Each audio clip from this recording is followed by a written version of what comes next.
Okay, so let's get right into it. Picture a musician who is so famous, they're basically a pop star. We're talking smash hits, sold-out shows, the whole deal, influencing an entire generation of artists.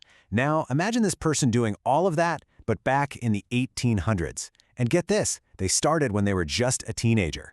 Today, we're talking about Felix Mendelssohn, who was, no joke, the original teen superstar of classical music. So I'm willing to bet you already know this guy's music, even if you don't recognize the name. You've definitely heard this one. Yeah? Think about pretty much every wedding you've ever seen, either in real life or in a movie. It's that song, right? The one that plays when the couple walks down the aisle. And the story behind that massive hit is it's pretty wild. The first part of it, the most famous bit, the overture, was actually composed by a kid who was only 17 years old. Let that sink in, 17. So who was this musical prodigy just dropping these timeless classics before he was even old enough to vote? Well, you know how every superhero has an origin story? Mendelssohn's is seriously epic.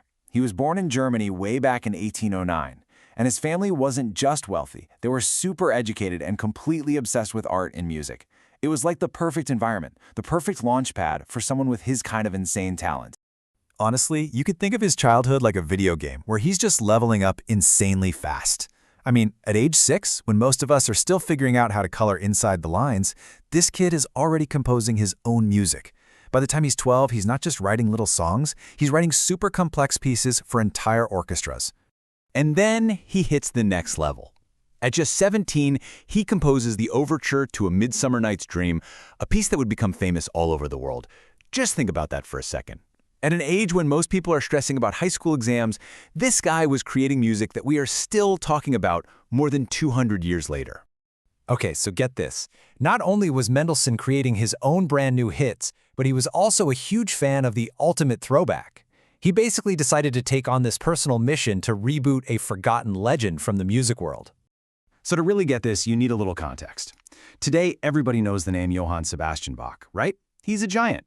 But back in Mendelssohn's day, his music was almost completely forgotten. Seriously, tastes had changed, and Bach's style was seen as kind of old-fashioned. It was like a legendary video game that nobody played anymore. Mendelssohn came along like the ultimate influencer, dug up this forgotten classic, and put on a huge performance to show the world how incredible it was. He basically made Bach trend again. All right, let's circle back to that song we talked about at the very beginning, the famous wedding march. Well, it turns out that's actually just one track from a much bigger project. It was the official soundtrack for one of William Shakespeare's most famous plays, A Midsummer Night's Dream.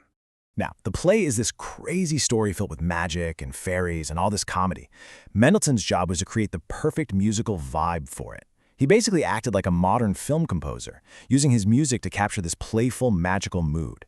For all the fairy scenes, he used these really light, sparkly-sounding instruments. It was all inspired by the story, and yeah, that's where we get the legendary wedding march. He literally wrote the score for a fantasy world. But Mendelssohn's impact went way beyond just composing his own stuff. He was playing the long game, thinking about the whole future of music. So, in 1843, he founded the Leipzig Conservatory. Think of it like a top gamer opening an elite esports academy to train the next generation of pro players.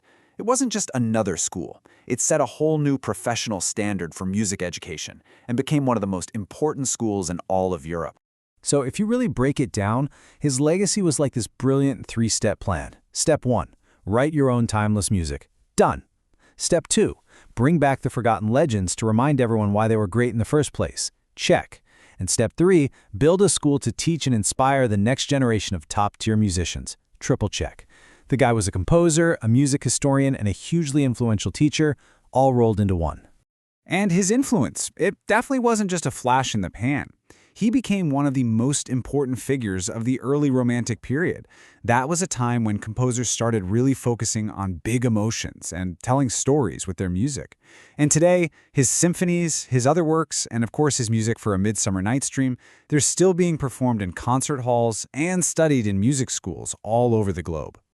This quote pretty much sums it all up. He wasn't just some old name in a history book. Felix Mendelssohn was the complete package.